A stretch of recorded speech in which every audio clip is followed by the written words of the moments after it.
Big time.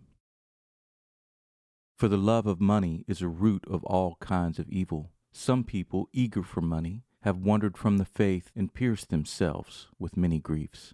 1 Timothy 6:10 NIV.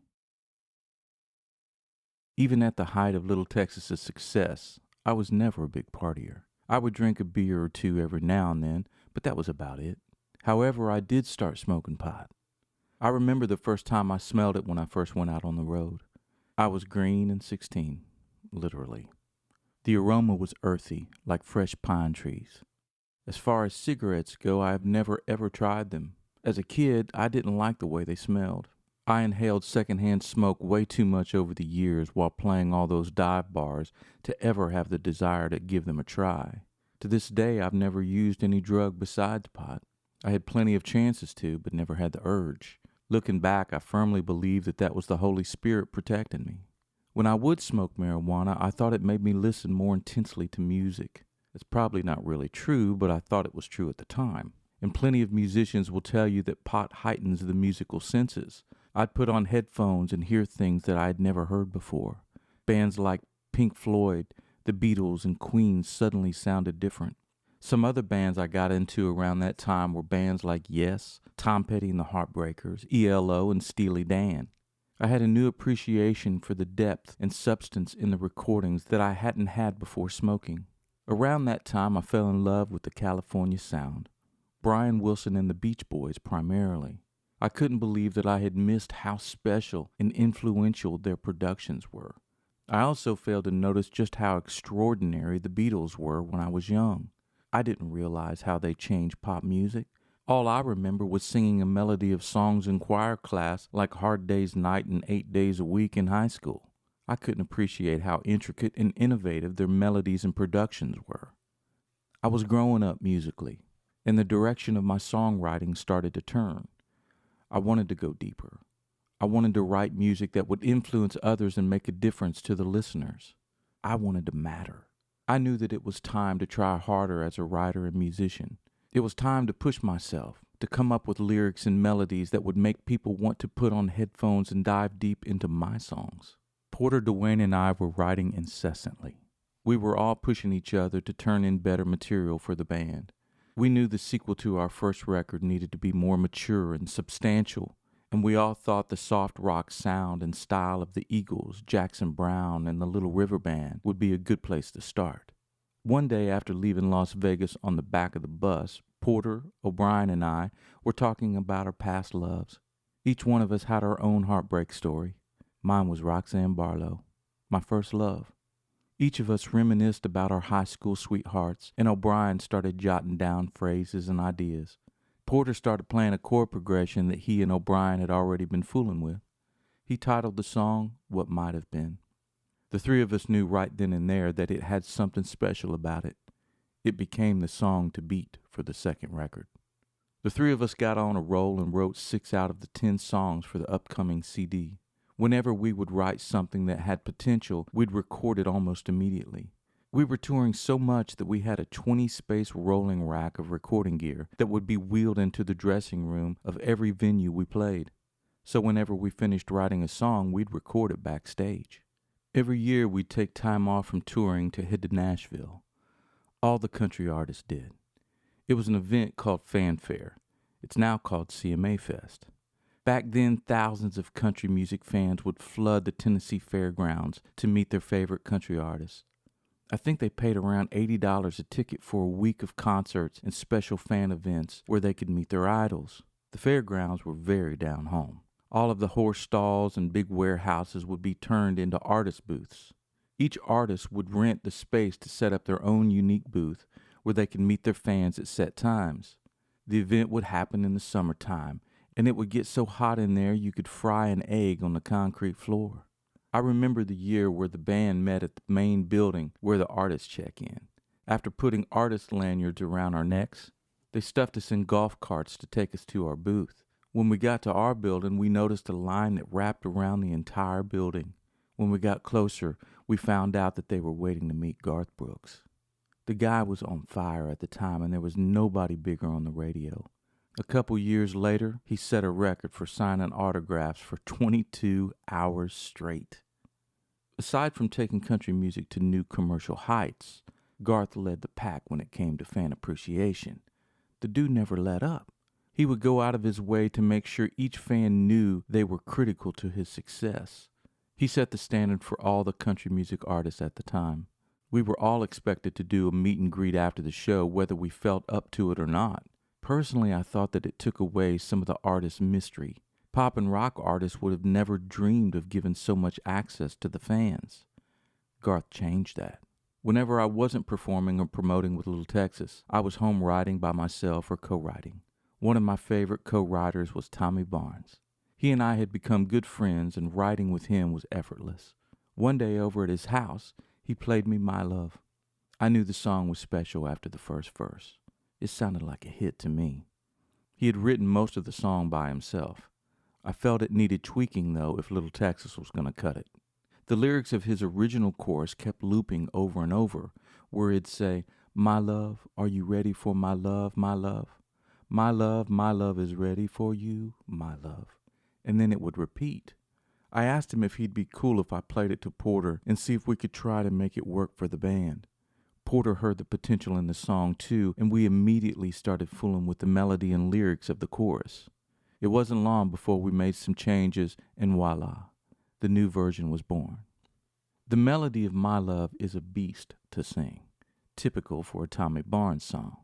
It has a large vocal range that makes you think hard about where to take time to breathe after each phrase. It was the last song to be recorded for the album, and Tim sang it. Our producers, for whatever reason, wanted to hear me sing it. They had probably become used to hearing me sing it on the demo. I gave it a shot, and it made the record.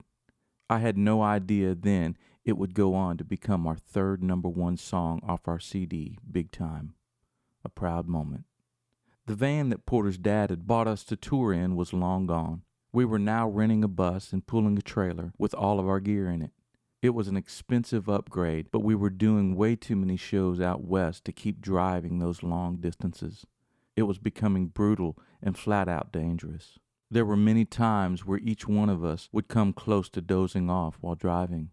When we first rented a bus, we hired my old bus driver friend Coma, who drove the bus for my prior bosses Josh Logan and Sandy Powell. Coma didn't turn out quite like Little Texas had hoped. He was getting up in his years and also smoked too many cigarettes, Pall Mall, I recall. Even if he'd crack a window while driving, none of us could stand the smell of them. We'd constantly feel the bus swerve and hit those graded sections of the interstate, warning drivers of the edge of the asphalt. It had become too dangerous to have him out there. The band hated to let him go, but he understood, and we parted ways amicably. We then found a guy that lived outside of Nashville that owned a bus. I won't say his last name to protect his identity, but I will give you the initial of his last name, though. His name was James A., and James A. looked like Kenny Rogers with a toupee. It matched his salt and pepper beard. He'd spent a lot of time out in the sun because his face was sun-splotched and leathery. If I'm not mistaken, he also had 1 or 2 silver-capped teeth as well, but I could be making that up. The guy had a good-looking bus that was probably from the late 70s or early 80s that he said he'd rent to us if he could drive it for us too. We all thought it was a pretty sweet deal, which we needed at the time since money was still tight. It wasn't long before James A. told us he had a son named James A. Jr. He told us that his son needed a job and would love to come out on the road to help sell merchandise for us. We all agreed to give James A. Jr. a try. I knew after the first weekend run that James A. Jr. wasn't a good choice. I recall sitting in the back lounge with O'Brien and him telling me, Probst, and Dell about his conversation with James A. He said that they were watching a Cowboys football game on TV in a hotel room when James A. Jr. started telling him a story about how he recently got arrested. The conversation went something like this. "Yeah, well, I was over at this girl's house and we'd been messing around, when all of a sudden her boyfriend came in. I didn't know she had a boyfriend. I swear, man. He busted in and had a gun and started shooting. I rolled over the bed to get my jeans because I had my pistol in there and I needed to get to it. Then James A. Jr.'s attention went back to the TV. "Woohoo! That was a great play right there." "But anyway," he said, "I kind of felt a burning in my stomach. I didn't know until later I'd been shot. Well, I just got out my pistol and started shooting back. I shot that mother." And then just like that, his attention went back to the game. "Touchdown!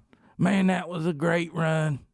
O'Brien went on to tell about how James A. Jr. said that he had been arrested and was now out on probation for first-degree murder. My thought was, how is this man able to cross the state line if he's on probation? James A. Jr. didn't stay out with us too long, and neither did his dad. We had several other crazy situations that happened in the weeks to come that made it clear that both of them had to go. We'd all realized that having them around was just trouble waiting to happen. I recently asked our drummer Dell what else he remembered about James A. Jr. and his shenanigans. Dell claimed that James A. Jr. told a story to several of us in the band one night on the bus. I had forgotten about it, but evidently James A. Jr. divulged the time when him and his mom found out that his dad, James A., had been dealing drugs. He said they found $1 million in cash hidden in the ceiling of their garage. He alleged it took 13 hours to count it. We had a long string of odd and bizarre incidents with bus drivers through the years. One wasn't who he said he was. Several were on drugs. One was a thief, and nearly all of them at one time or the other fell asleep at the wheel. God surely protected us and kept us safe all those long and grueling miles. The band had gotten so busy that we needed to bring on a dedicated road manager. Our sound man, Rusty, was an incredible front-of-house technician, but he really didn't have the patience or the time to do all the things a road manager needed to do. Dealing with big productions and large sound systems was a full-time job. Steve Naviak was a godsend. When he came on board, things tightened up. He would do all the diligent scheduling for our shows and make sure everything was in order before we'd even get there. He'd call ahead and make sure we had hotel rooms and a person to take us back and forth to the venue. He also handled all of our personal issues like backstage passes, our meet and greets, and made sure we had time to eat. Before Steve, it was a free-for-all. There were plenty of times where we'd forget to carve out time to put food in our mouths. Other times we'd show up and the motel rooms wouldn't be ready, and we'd have to go on stage without a shower. Our manager, Christy, could only do so much from Nashville. Putting out fires on the road was nearly impossible for him to do all the time. At least for now, Steve had everything working the way it should. What wasn't working was my internal compass. I had been drifting aimlessly for quite some time and didn't realize it. I didn't have a life other than the road life. While all the other guys in the band were dating and proposing, I was still hacking away at song titles and building pre-production tracks for our next record. I felt like a pressure cooker getting ready to pop the lid. If my memory serves me right, the band was out on the road 322 days that year, or it might have been the following year. I can't recall which magazine it was, but they called us the hardest working band in country music. Now, I don't know if that was true or not, but I do know my body and mind were plumb worn out. I tried to find a little comfort by spending time with girls on the road. There were a few that I liked, but was never able to fully connect with them. There was one pretty girl in Tulsa that I liked, but I eventually found out she was hanging out with every band that rolled into town. There was another who was a Dallas Cowboys cheerleader that ended up being a certified gold digger. While I was home in Bellevue, I received an anonymous letter warning me about her and her intentions with me. The letter writer said they had dated her in the past, and she was seriously bad news.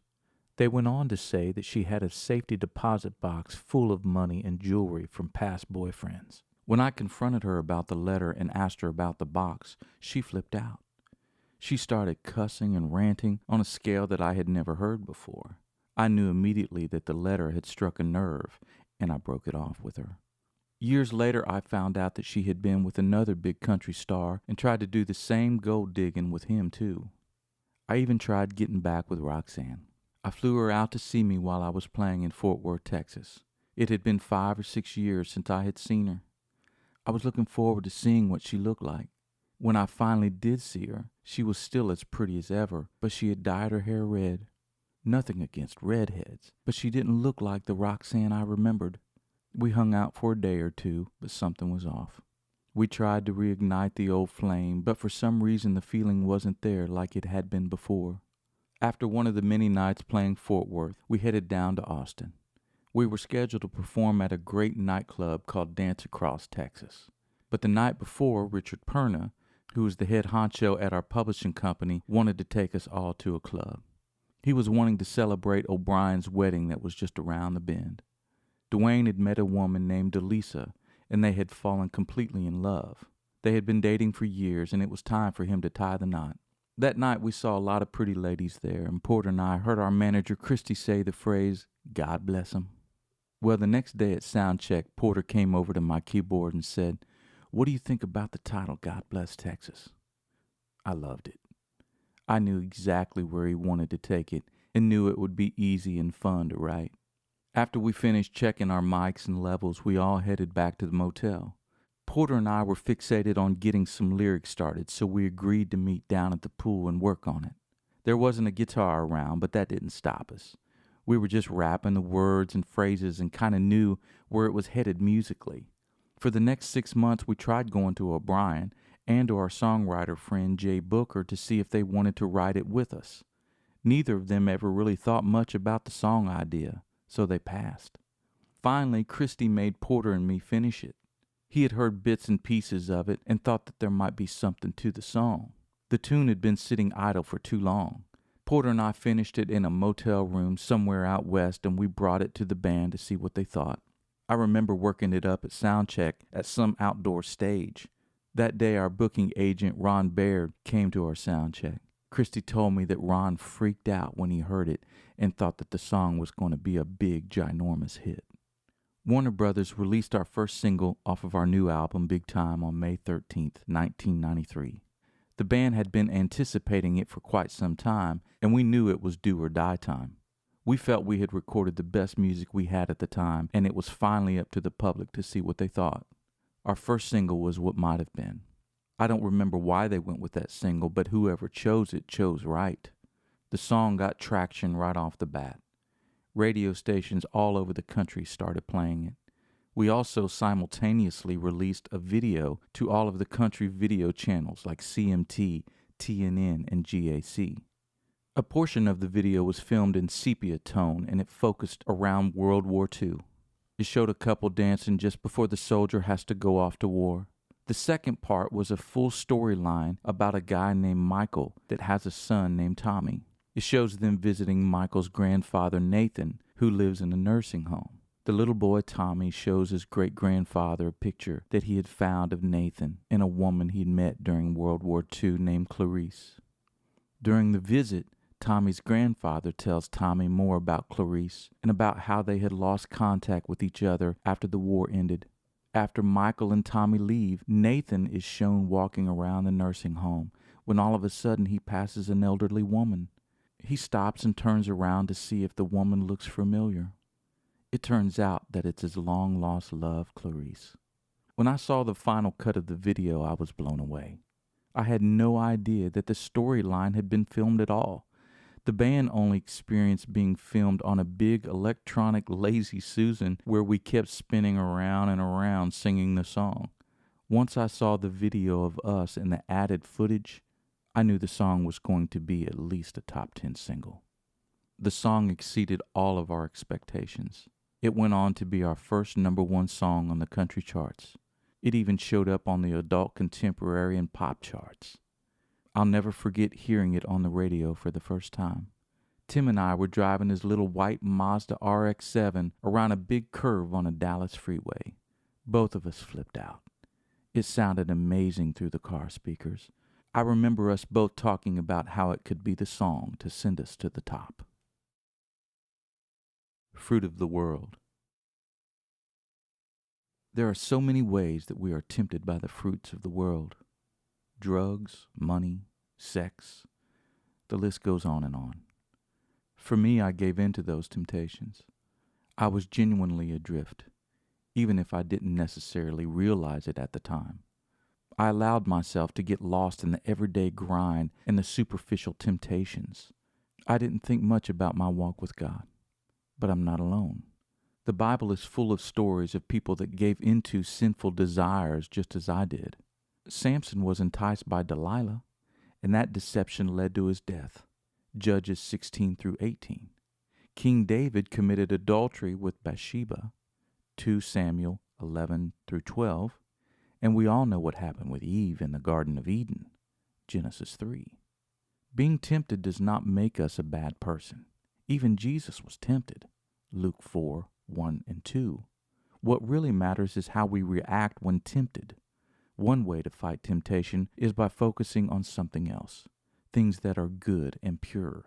Finally, brethren, whatsoever things are true, whatsoever things are honest, whatsoever things are just, whatsoever things are pure, whatsoever things are lovely, whatsoever things are of good report, if there be any virtue, and if there be any praise, think on these things. Philippians 4:8, King James Version. Temptation becomes bad as soon as we say yes to it, when we should have said no. Thankfully, we have a Father that forgives.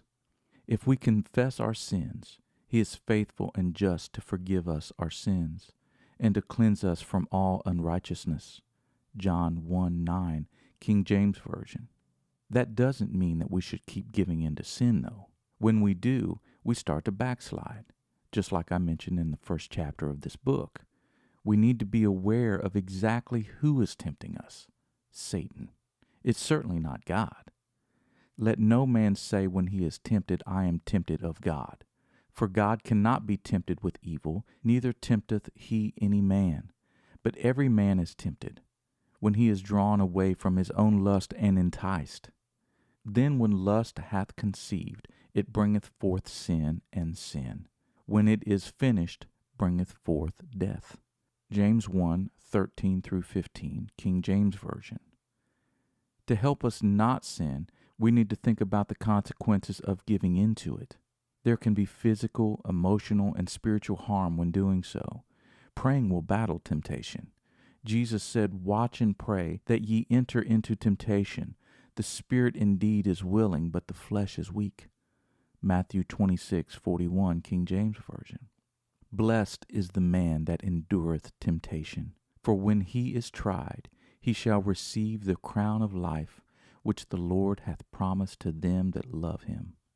James 1:12, King James Version.